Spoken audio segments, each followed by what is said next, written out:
right, Brother Jahan. Brother Terry, here we are. It's been a long time. It has been a while.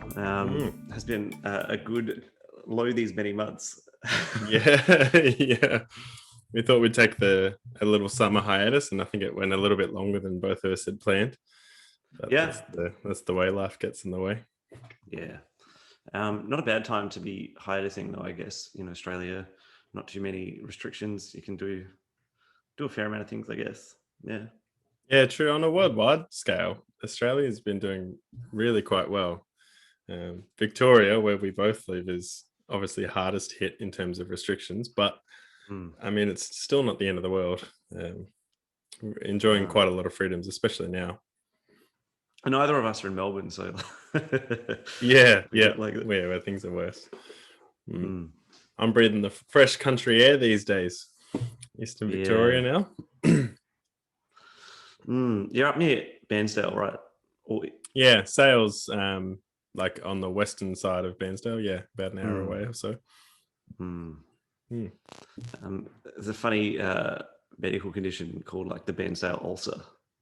Yeah, that's right. Yeah, Buruli ulcer cropping up in Melbourne now. Yeah.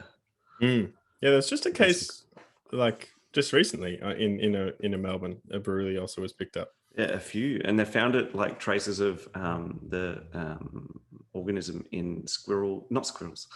A possum. We don't have squirrels.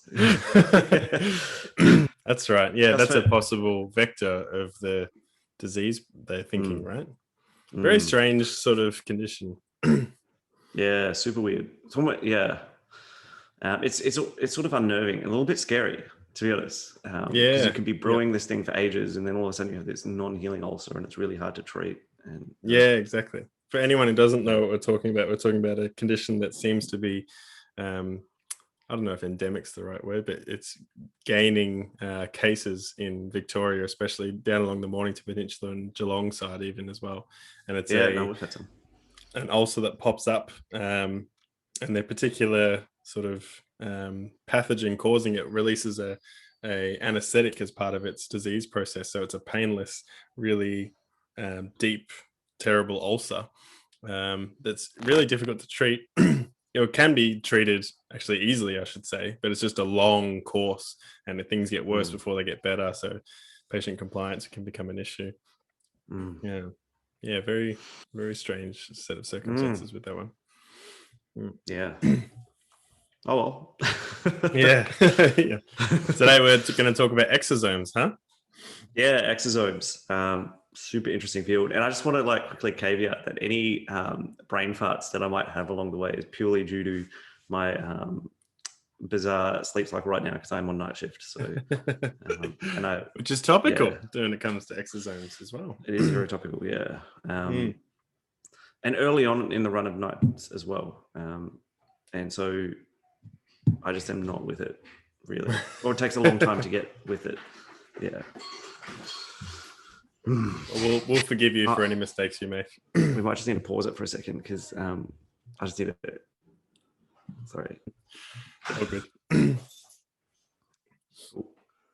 This field that's popped up, this exosome sort of area of research, has snuck up on me, to be honest.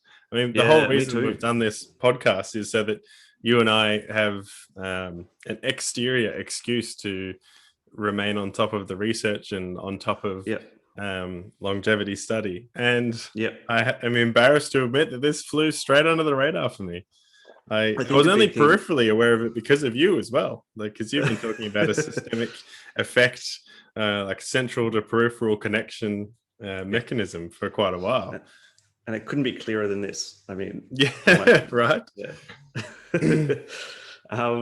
I guess it flew on my radar for a long time too. And I think the reason is because it's really only recently emerged as a really important cell-to-cell communication mechanism.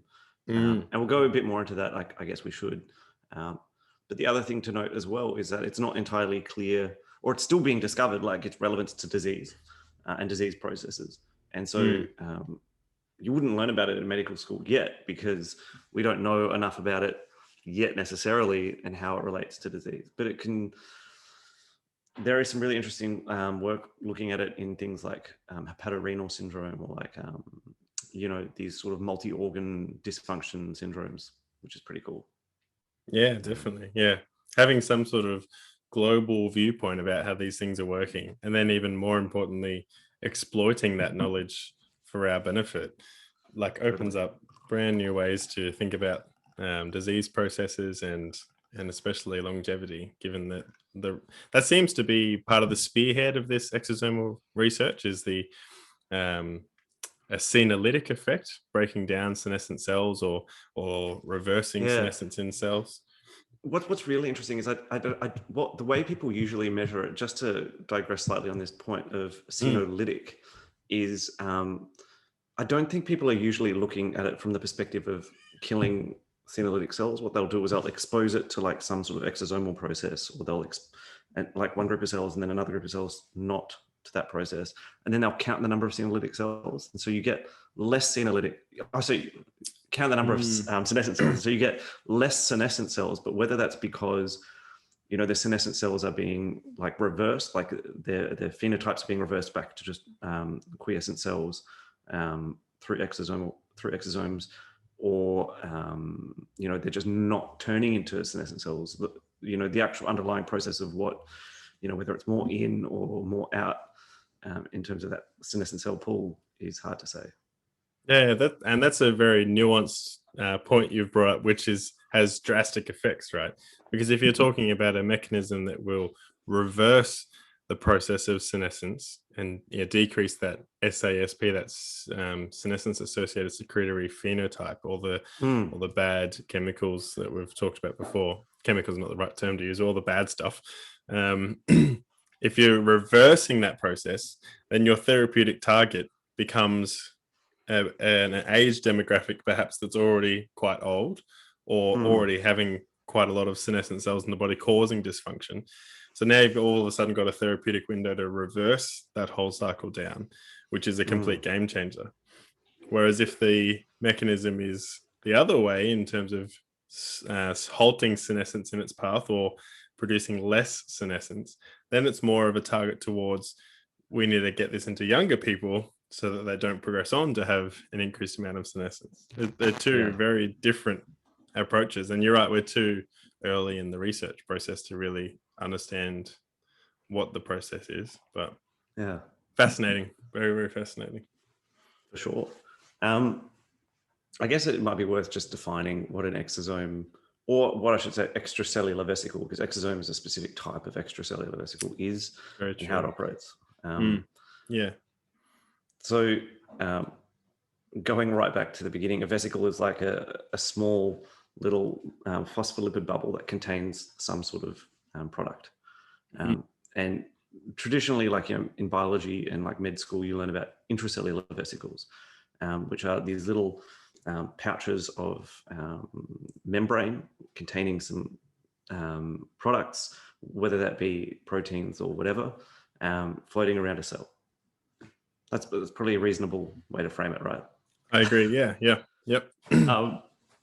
And usually people think about how these are formed is by the cell wall.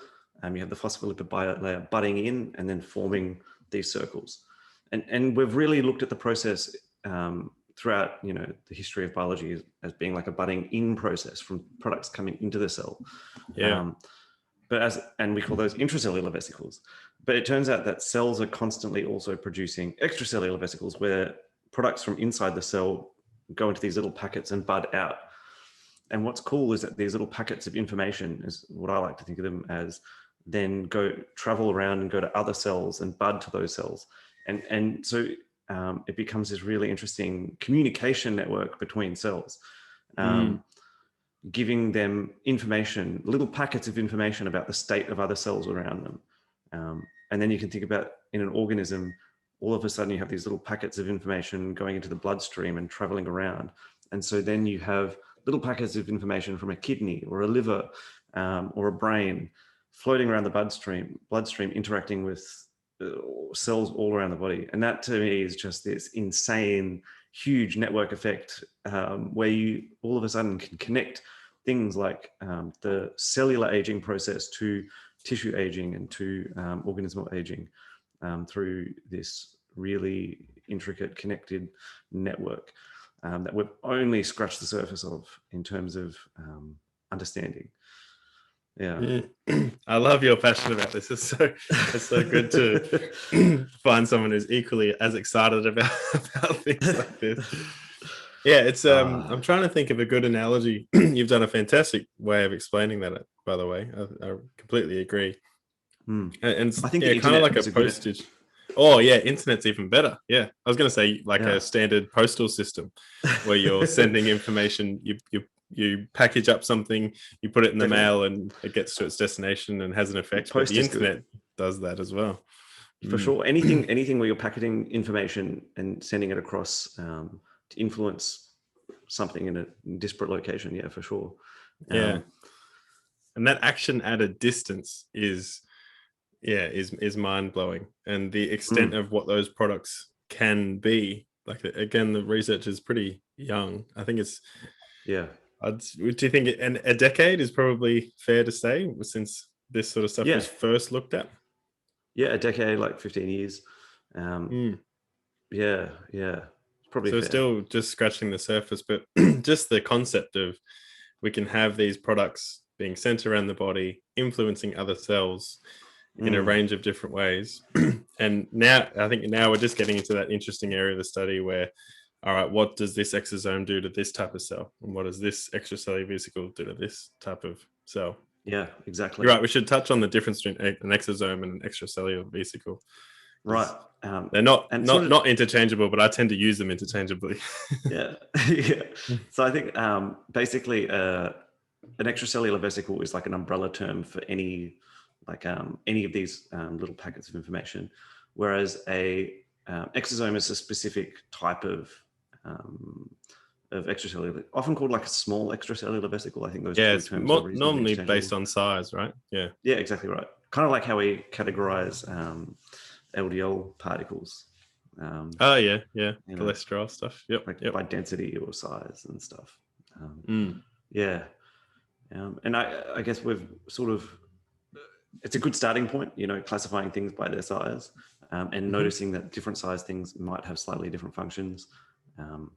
But you got to start somewhere, and you do. More often, this is a very nuanced tangent, but more often than not, I find in medicine, some well-intentioned individual starts off on an area of research and classifies something in a logical sort of way, such as, okay, like we're going to classify these extracellular vesicles based on size. But then as the knowledge grows and you tend to look back and you realize, oh, that wasn't necessarily the best way to look at how this process underwent, but we're already stuck with this framework because now this is the way people have chosen to talk about it had the first mover advantage. Exactly. And it's very frustrating as a medical student trying to learn, like, I think what comes to mind, the coagulation cascade is a great example where these factors that sort of get activated in a certain sequence to produce a blood clot so that you stop bleeding. They were sort of numbered in a way of when they were discovered, which is not the sort of same process about when they're activated. So you've got these Roman numeral numbers is how they're normally represented, sort of all over the place in a very confusing fashion. And you wish you could just go reorder them 1 through to 10, but unfortunately, you've only found this out in hindsight. And it'd be interesting to look back on this in 30 years and think, oh, we were grouping extracellular vesicles by size. It really wasn't the best way to think about it, but we're stuck with this nomenclature now. As a random aside, anyway. So what sort of studies have you seen exploring this sort of concept? So there's some ones that are, interesting for elucidating sort of cool disease processes. And then there are others that are more interesting in sort of understanding how these extracellular vesicles might impact tissue health and like longevity in general. There's not actually I think a huge amount of research in the space of longevity, like pure longevity research in terms of extracellular vesicles. So you kind of have to extrapolate a little bit when it comes to thinking about, well, how can we hijack this system to de-age an organism. But I actually think you probably could de-age an organism. And we'll come back to that, I guess, later. Yeah. A couple of interesting ones. Probably the most recent one I looked at was looking at, because a condition you see a lot in ICU, which is where I'm working at the moment, not a lot, it's not like super common, but like you will see in people with like extraordinary liver disease, you know, whether it be alcoholic or whatever, it's hepatorenal syndrome, where for whatever reason, we don't fully understand the mechanism why this happens, but I suspect we will soon, is someone with extraordinary liver disease, their kidneys just start to fail. And why they fail in conjunction with each other, you know, nobody really quite knows. There's all these mechanisms that they say, oh, it affects, you know, the blood supply to the kidneys, and yeah, sort of, it does kind of, but it isn't really enough to, you know, destroy the kidneys as much as it does and put someone on dialysis, which it does. Yeah, exactly. Yeah. Possibly not. And a similar one is Hepatopulmonary Syndrome, where diseased liver causes these vascular changes in the lung, which causes you know, terrible lungs. And so you have all these weird syndromes that connect organs in ways that we don't fully understand. And what's really interesting is that a study has shown, at least in mice, that extracellular vesicles from diseased livers carry mRNA that when absorbed by the cells in the lung, stimulates this angiogenesis process that deranges the pulmonary vasculature and causes this hepatopulmonary syndrome. So you have this direct link showing that it is the exosomes from the diseased liver that is directly affecting the behavior and, you know, tissue organization of the lung. And so I suspect, although it hasn't been shown yet, the same thing is happening in hepatorenal syndrome, and probably a variety of like organism syndromes. So that was like a cool one that in more like critical care sort of. Yeah. That's very fascinating, isn't it? But yeah, a condition that has previously been described as more of a gestalt approach, like the sum of all these individual things doesn't really equal the overall outcome. So there's some missing sort of X factor there, and it looks like extracellular vesicles could, at least in part, play a role in answering that that unknown factor. Because I mean, until now we didn't really understand how, you know, we always sort of thought of organisms acting not in isolation, but, you know, the heart's pumping and its main role is to pump blood to, you know, the rest of the body, but like it's not communicating with the rest of the body. Or, you know, the gut is absorbing nutrients and it's sending nutrients around the body, but like the gut itself as an organism communicating with the rest of the body, but it's like completely not true. There's a huge communication network where organs can communicate with each other, and the body is just constantly sending out these packets of information and regulating on this really interesting level the behavior of other tissues and the state of other tissues. Yeah, Completely agree. And yeah, there's you know, certainly a good way to approach medicine is to break things down into body systems and categories of diseases, and that's sort of naturally flowed on to specializations, where a doctor will specialize in the gastrointestinal system or specialize in the heart, because there's so much to know that, you know, that it's definitely a huge advantage to do those sort of things. But as an unintended consequences of that thinking, you do sort of get your blinders on and you focus in on that system, and you're well aware that this, you know, this heart is obviously part of a systemic whole, but it's not necessarily appreciated the way that this is going to be affecting other areas of the body in a good or bad way. Me as a GP registrar, I have to be aware of a lot of these interactions. Well, one interesting thing in the GP space will be liquid biopsies. Because you can imagine we're talking about diseased tissues releasing exosomes. Well, small cancers can release exosomes. And so there's this huge, interesting area where people are looking at trying to find these exosomal profiles of cancer cells. Big one in prostate. And so there's a lot of work in prostate liquid biopsies, so-called liquid biopsies, because, you know, You're biopsying you got to a liquid rather than a tissue. Yeah, you got to give it a cool name. Yeah. And I think the results in there are promising. I haven't delved too much into it, but yeah, I have tried to find companies to invest in. See if they've got any like publicly traded shares, because I feel like it's going to be a big space. Yeah. Yeah, I completely agree. They're interesting you bring that up. I was chatting to a colleague about that sort of idea of investing in future medical technologies. And if this is, people might misunderstand me here, but the microRNA is a very hot keyword right now, right? Yeah, totally. Because of the COVID-19 vaccines. And we've been using terms like products within or stuff contained inside these extracellular vesicles. Part of what makes up that product makeup is microRNA. And yeah, definitely. That sort of, there's a bridge in there to connect the two. If we've got these microRNA vaccine technologies and there's microRNA contained within these extracellular vesicles, and we're beginning to learn about all the wonderful things this can do in influencing the body, there's some sort of space there for possible interventions in a vaccine form, or it's all you can't really take this thought too far into the future because it's very unknown, but there's just this emerging feeling of a space that's yet to be created but has extreme potential.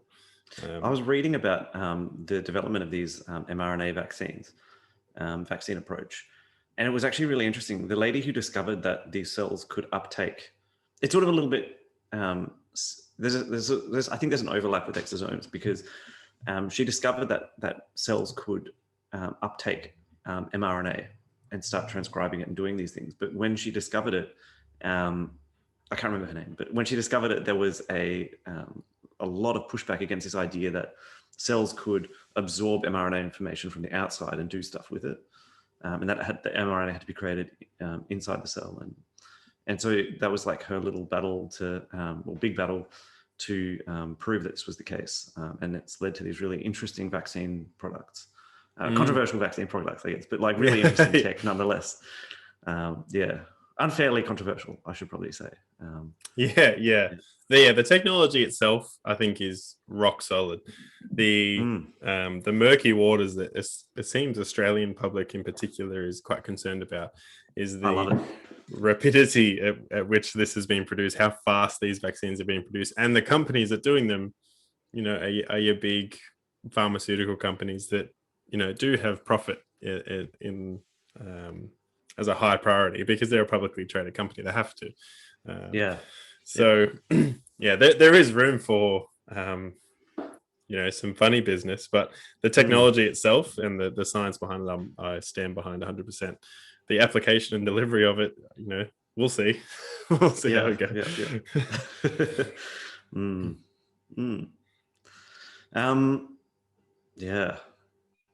So you've mentioned like the disease processes that we're aware of, and then finding a space within that for extracellular vesicles to shed more light on how things are going.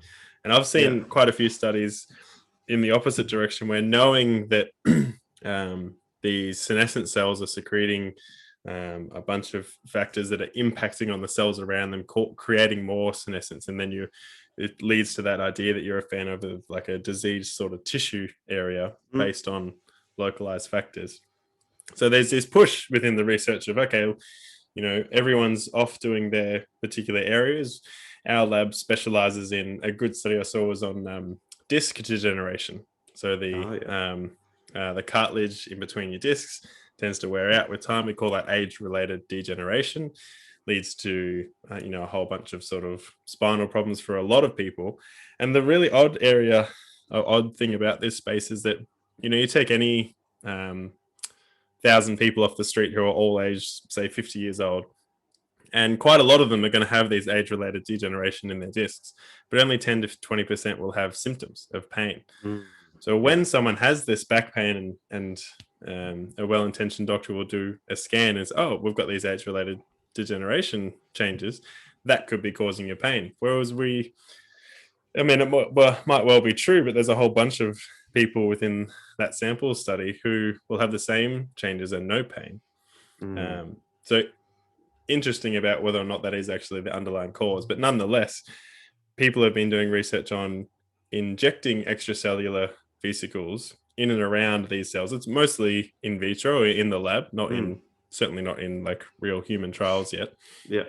And just watching what happens to that SASP, that senescence associated secretory phenotype, and it gets massively downregulated, and you get all these sort of fresh cells, and you can even put in the mesenchymal stem cells as well, and just put them in that conditioned material or conditioned medium, of these extracellular vesicles, and just watch them, thrive in this environment and massively reduce this age-related degeneration that we normally see in these cells. Obviously highlighting this massive therapeutical site for intervention, where if we can somehow create a whether it's an injection, medication, some sort of delivery system, and reverse this process, phenomenal for so many people. And these patients are traditionally very hard to treat because the options available aren't fantastic. Spinal fusions, big spinal surgeries, or lifelong medications just to try and get on top of your symptoms rather than actually treating the underlying cause. So huge therapeutic window just in that small space. Definitely. Phenomenal stuff. Super phenomenal. I'm interested, where did they get the extracellular, like where were the extracellular vesicles derived from in that particular study? I think they were getting it from young adults. Yeah, okay. Yeah. Okay. Interesting. Cool. There's an interesting so people got really excited when we discovered that we could create induced pluripotent stem cells, right? So you can take actually no, sorry, they were getting it from foreskin samples of that's where, sorry. Anyway, sorry. Fair enough, so induced pluripotent stem cells, and this will lead into a study that's linked to what you were talking about.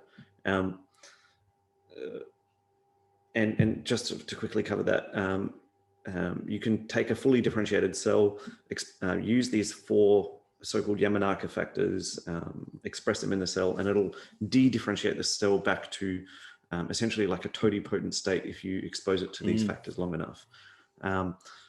And we call that an induced pluripotent stem cell, as opposed to like a regular embryonic stem cell or some other kind, because we've induced it into being a stem cell. And and there was all this interest in like, well, how can we use these induced pluripotent stem cells therapeutically? And so people have been trying to do lots of things with them, like, inject them into joints to create cartilage, or put them here, put them there. And these approaches have issues. Because you can imagine you put a stem cell into a location, it can differentiate. Yes, it might differentiate into the tissue you want, but it can differentiate into other things as well. And one of the big things, nasty things sometimes. Yeah, exactly. There's a classic story of stem cell treatment gone wrong, where they were injecting stem cells, I can't remember, into someone's eye to like help with something in the eye, and it started forming like bone. For whatever reason. And so people were getting like bone fragments. Yeah, people were getting like bone fragments in their eyes. So you have to be really careful with stem cell therapies for that sort of reason. Their huge potential and huge power in that regard can mean huge consequences when it doesn't head in the path you want it to. But one of the experiments that I saw that I thought was really interesting, and it's really interesting for a lot of reasons, but I'll just go through the setup of the study. They were looking at using induced pluripotent stem cells to repair damaged heart, and specifically like, ischemic hearts. So, people have a heart attack, they have this area of dead heart that needs to be repaired. And so one of the ideas was you can put induced pluripotent stem cells into this environment and it'll, repair the heart. And it does. Induced pluripotent stem cells in this context, in an in vitro lab setting, will repair the heart and it'll look good. But what they showed was that you can just take the exosomes from the induced pluripotent stem cells, don't even put the stem cells in there, and the heart repairs just as well, if not better. Yeah. Which is wild. Yeah, Which right? is wild. You're taking a much safer sort of delivery system and getting all the benefits. Yeah. And that to me was like this really interesting first pass at showing this proof of concept that exosomes are a really important mechanism for controlling the regenerative power of stem cells and regeneration in general. And so they were using exosomes from young people to improve the regenerative ability of lower backs. Like you were talking about, they're using exosomes from stem cells to improve the regenerative ability of heart tissue. I mean, it just seems like you can use these exosomes in a variety of settings to improve the regenerative ability of tissues in general. And that's pretty bloody exciting. Yeah.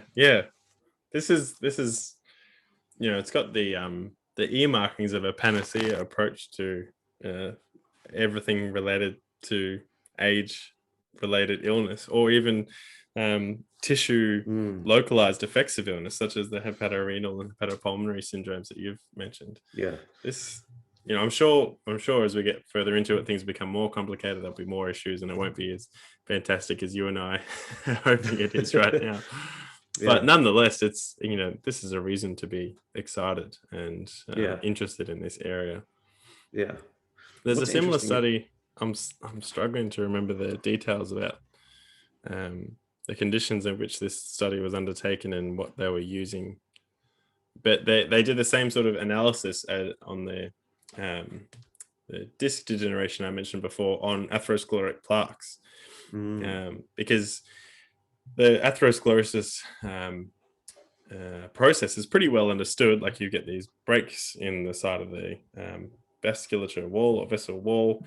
You get migration of cells inside that and cholesterol, which then gets eaten up by macrophages and forms these foam cells, and then creates these plaques that can break off and cause horrific damage. And I'm going to screw all this up, but I can't remember where they were getting the exosomes or extracellular vesicles from, but they were injecting them into these areas and completely halting the atherosclerosis progression, and also starting to influence most of the cells to quieten down with all their pro-inflammatory cytokines, which sort of causes this proliferation of that area.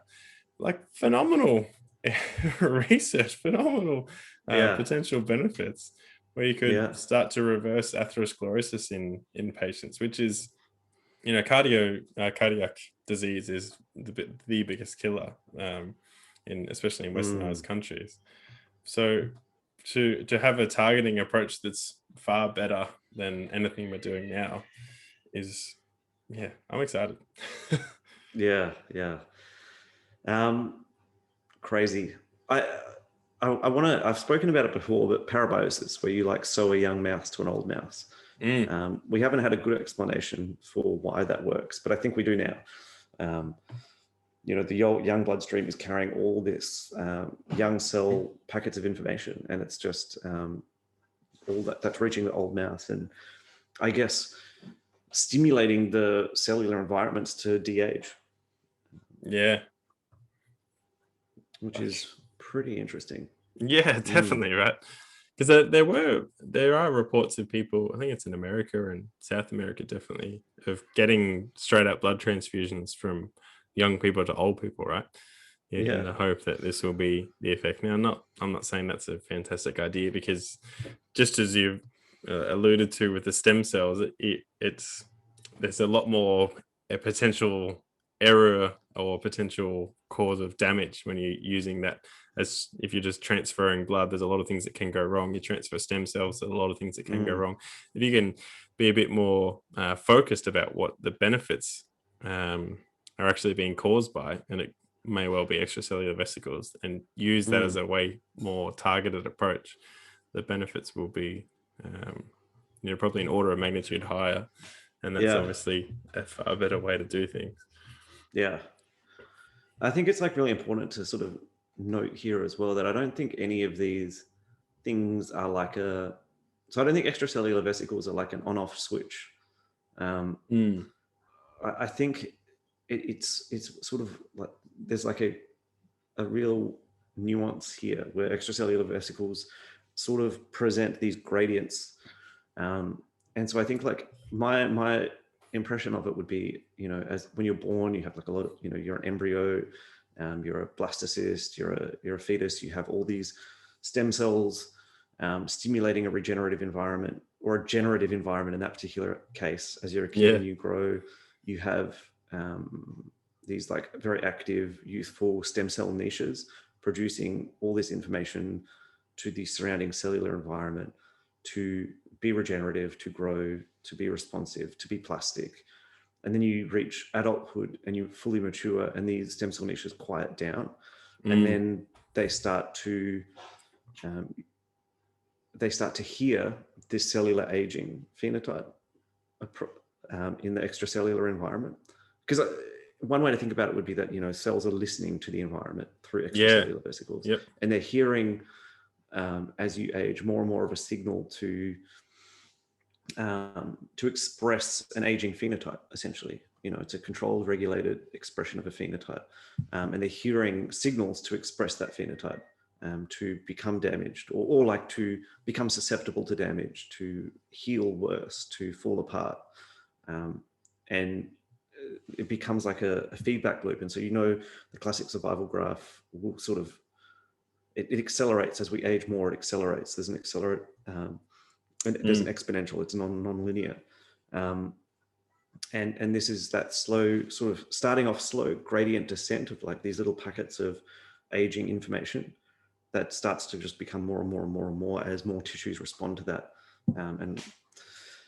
And produce their own extracellular vesicles in response. And it's a two-way street as well, right? We should it's very easy to keep this superficial and think about it as just a one-way messaging system, but it's like the internet. I'm sending signals to you, you're sending signals back to me.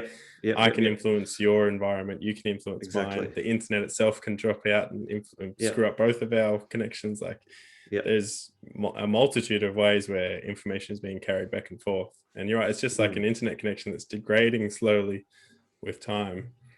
Kind of like the NBN, yeah. And so sort of thinking about what therapeutic ways can we hijack this system. We sort of spoke about engineering exosomes. So you could like look and see, well, what does a young exosome look like? Or, what are the signals, like mRNA signals, protein signals in these packets of information, and recreate those. And then you could have like regular infusions of this information to like expose your body to a cellular environment. But it's never going to be like a pill with exosomes. You're never going to be able to like take a pill and like be so that would be like an infusion approach, but I don't think that would be very good. And I think you'd have to have like pretty regular infusions. Yeah, exactly. The other approach would be I think a genetic engineering approach, which I think would make more sense. So that's your ground. This is good. So I think we've spoken about epigenetic reprogramming before, which is where you use those Yamanaka factors that are used to create induced pluripotent stem cells. But there's really cool research looking at only using them a little bit. And if you expose a cell to these factors a little bit, they'll de-differentiate a bit. That'll change the epigenetic reprogramming to look more like a youthful cell, and then they'll re-differentiate and look like a youthful version of that re-differentiated cell. And that's like a really interesting phenomenon. And I would guess if you exposed enough of your tissues to this process so that they were de-aged essentially, then they'd start creating youthful extracellular vesicles and change the whole niche of your entire body. Then the issue is like, well, how do you get the Yamanaka factors into your body? And the only real way of doing that would be sort of like, especially in like an organism that hasn't been like, genetically engineered from birth, would be to have to like create a viral vector, transfect the cells, and like CRISPR in the technology, or it would have to be CRISPR, to be honest, because CRISPR allows you to specifically specify where you want to insert where these you want to genes. splice in. That's a great, and then it would be a pill. And it would be a pill because the way they do this research to turn the Yamanaka genes on for a little bit is they have like the Yamanaka factors with like a little doxycycline triggered cassette. So when they get exposed to this antibiotic doxycycline, it'll start transcribing the Yamanaka factors. And so you can essentially have someone, if someone was like a genetic mutant because you CRISPR'd them, you could essentially have them take like a week of doxycycline, and all the cells that are transfected would de-age a little bit for that week, and then they would start expressing younger extracellular vesicles. And in theory, you could do this semi-regularly doxycycline regimen, but you have to be pretty finessed about it, because if you take too much doxycycline in this situation, or it doesn't have to be doxycycline, so you take too much of the activating agent, then you create induced pluripotent stem cells, and you just might end up with a whole bunch of teratomas. And just a huge amount of cancer everywhere. Yeah, true. Yeah, very true. Yeah, coming into the nuances of how often you would need to be undergoing therapies, what those therapies would look like, and whether or not it would be effective on the whole body. Like, what's the where's the tipping point in the number of cells needed to be exposed before they will be able to self not proliferate, but just self-contain that level of youngness amongst the cellular signals. It's pretty interesting. My hypothesis is that it probably doesn't need to be that many. And I think, like, if you could also target specific cell populations that are broad reaching. So like, for example, the mesenchymal stem cell population, if you could transfect those cells so that you could de-age mesenchymal stem cells, then you've got a cellular population that's spreading throughout the body all the time, replenishing parts of the body. And if you can create a mechanism that makes like that keeps your mesenchymal stem cell niche healthy and young, then you'll probably have a pretty good mechanism of preventing age-related diseases and preventing aging in general. Would be my hypothesis. And you wouldn't need to like transfect every single cell in the body. You just need to transfect like these stem cell niche populations. If not all extracellular vesicles are created equal, right? Some are going to have a lot more punching power than others, and so your therapy would be targeted on maximum bang for buck.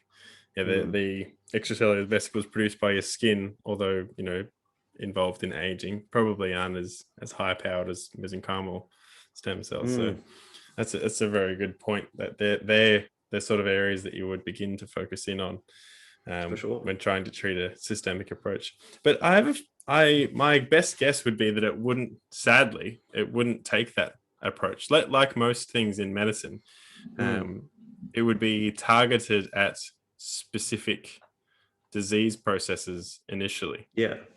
Probably. More often than not, the heartstring, try to pull on the heartstrings of the wider population. Similar to those eye things. Blindness is horrible. Let's try and treat blindness, and that's an entry pathway for this sort of idea. I think it's like hard to get funding for aging related, pure aging related research outside of the process of diseases.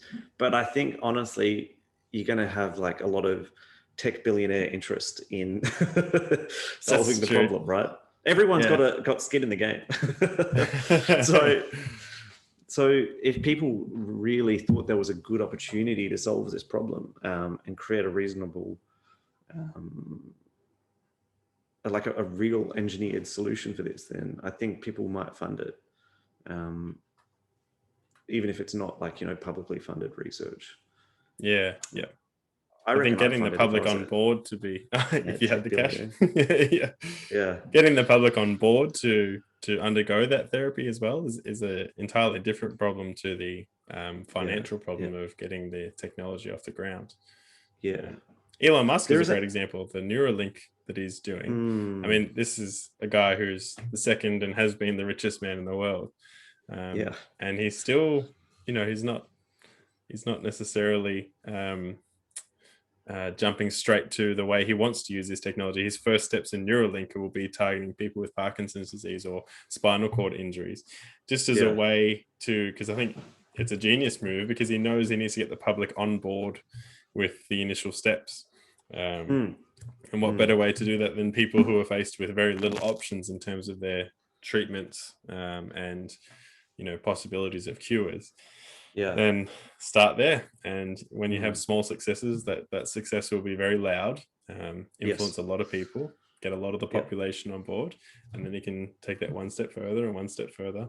And I don't think this is some grand scheme evil design. I think it's a very well-intentioned, great way to influence the world around you and to reach an end goal. Yeah, it's pretty true. There is another way, maybe.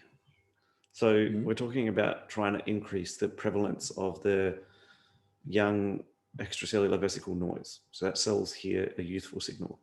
But the other option is you destroy the old signal. So you find like unique characteristics of aged or aging signaling extracellular vesicles, and you, I don't know, come up with a way of destroying them before they reach their cellular targets. And that might be through like a vaccine. You create like an antibody-mediated vaccine against your own aged cellular ECVs, and then your body can break them down before they reach their targets. That would be like an interesting approach. That's a good thought experiment. Like, would you agree that my knee-jerk reaction to that is that you would have to have some sort of ongoing input still of a young extracellular vesicle signal? Well, what do you think our mesenchymal stem cell niche would be enough in the absence of an old signal? It depends. I reckon if you could destroy the old signal and boost, then the relative strength of the younger one becomes more.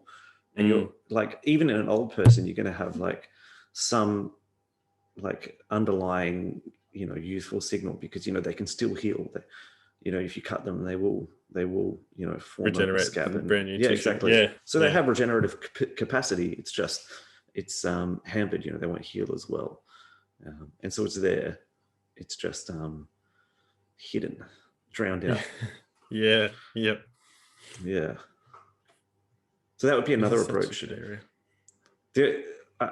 This is just like freeballing, but I suspect it would be hard to design like a vaccine approach, just because you would be targeting self in a way. Philosophically speaking, that's a difficult one to wrap your head around. But you know, with enough time, because if this microRNA technology will go the way I think it will, which is just to you know, continue to improve, then the scope of which you could use this technology, I don't think the general public's a bit too wrapped up with COVID to understand, or not to understand, but to realize the broad reaching effects of this. This is phenomenal that we've got, you know, microRNA vaccine technology, and it's not yet known the role you could manipulate this with in terms of extracellular vesicles and the microRNA that they contain. But there's this space. I'm struggling to sort of describe it because it's not really formed. It's something that's slowly emerging. It's a wave way off on the coastline, slowly rolling in, and you're trying to figure out, is this wave going to be big enough? Is this going to cause a much of a shock when it hits the shore? And my feeling is that it will. Yeah. Another interesting thing is people might appreciate that there's like a pretty complex data-rich setting where you have these little packets of information, and they all might be a little bit different, but there might be some ways that they cluster together and be similar. And you have these huge mRNA expression profiles, like transcriptomes in these exosomes, and you know, proteomes in these exosomes, and they have their own things. And you know, obviously we have simple human minds that can't deal with all of this information.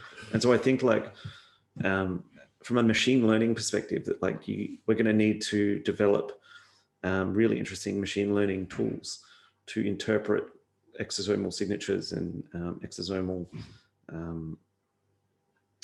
patterns and network effects and all that kind of stuff. And so that's like a really interesting area where data science and biology really, I think, overlap. That's a really good.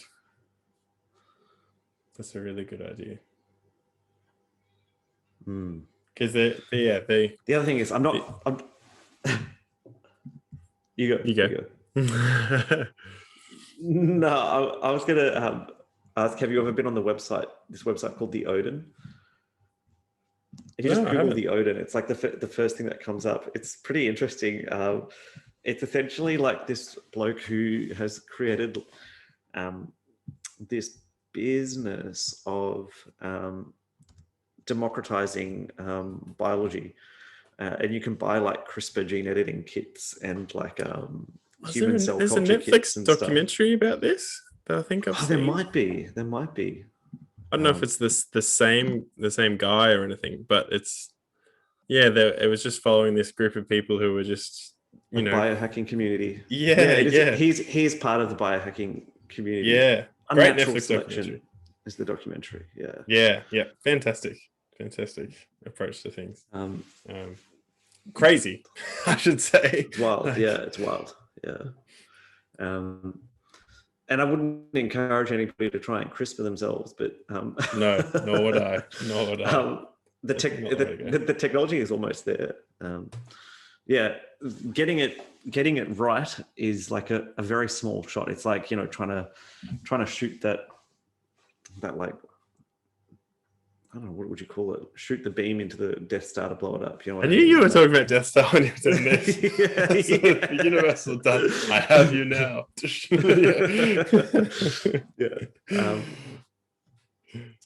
And if you miss, then you end up with just a whole bunch of teratomas. Exactly. And so, I feel you're so right in the idea that machine learning and advanced algorithms, advanced AI is going to be the savior here in terms of doing most of the grunt work. And I have this personality flaw where I get really annoyed that I can already see that this will be the thing in my lifetime that I don't have enough of a grasp on to keep up with the current sort of technologies. You know how you hand your smartphone to your great grandpa or something, and he's just I don't know what to do. And you look at it, it's pretty self-explanatory, right? You would click on the thing, you touch the thing you want, and you see it open up. So you go, okay, I'm within the thing I've just touched. But to your great grandpa, I got nothing. You're just staring at a blank phone, and you get beyond the stage where you even want to explain it. You just say, "Give it here," and you just grab it and you do it and you hand it back, and they can just use it. I'm going to be that guy when it comes to machine learning and advanced algorithms. I'll be like, why don't we do a study like this? And some younger person is just going to say, I'll do it. Don't I don't want to waste your time trying to explain something to you that you're not going to understand. I'm already seeing that coding, machine learning is going to be something that I won't be able to grasp. I'm too bogged down trying to learn medicine as best I can, let alone into something like this. You're on the opposite end of the spectrum with enough bandwidth to tackle both things at once. You've got great experience with machine learning. Yeah. I mean, I wouldn't say I'm like best at it, but like I do enough. That's it. And you've just started jiu-jitsu, you were saying before we started. Yeah. It cut out a bit though. So did you say you're rolling with my brother-in-law? Yeah. And he does not go. He does not take it easy. He goes hard. Yes. Adam's a weapon. I love it. There's a lot of fight in that dog. Yeah, it's good. Yeah. How are you finding the jiu-jitsu world?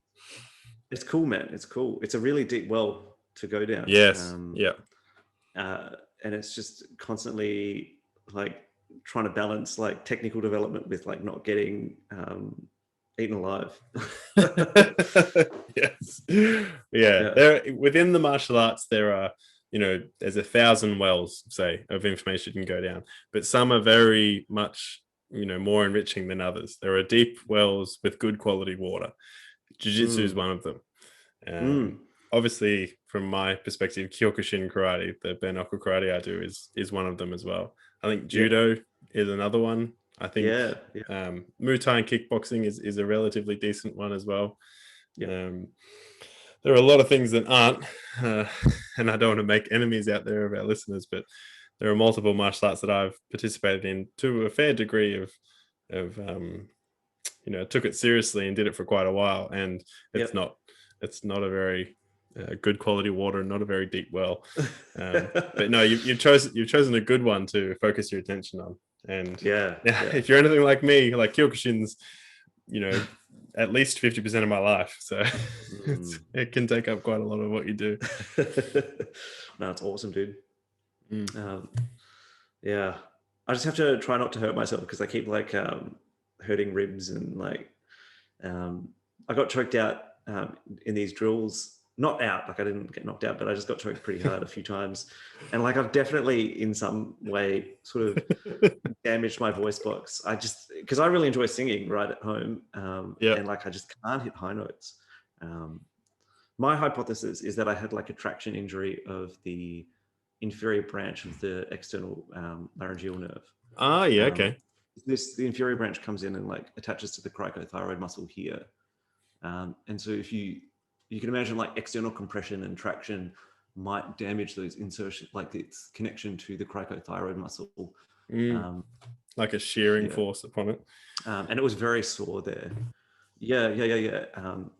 And because the guy who was stroking me was like bloody, it wasn't like the nice little cushy muscle belly. It was like it was a proper bone choke, on the fucking bony part of forearm. I know it well from my bouncing days. It was choking. I'm like, well, take some B12 millimeter a day. The nerve will heal. You'll be fine. Exactly. But the reason why I say that is because the cricothyroid muscle in the larynx is really responsible for tension, like that last bit of tension on the vocal cords, which gives you the high notes. And given the rate of which I'm healing, it's sort of consistent with a nerve damage, where it can take, 8 weeks or more to heal. And it is like improving slowly, but it's taking a long time. And I'm like, okay, diagnose myself. Yes. But the important thing is you keep training, you push through those. 100%. Yeah. I've come to terms with the fact that it might be permanent voice change, but it also might not be. Whatever. Yeah, time will tell. Yeah.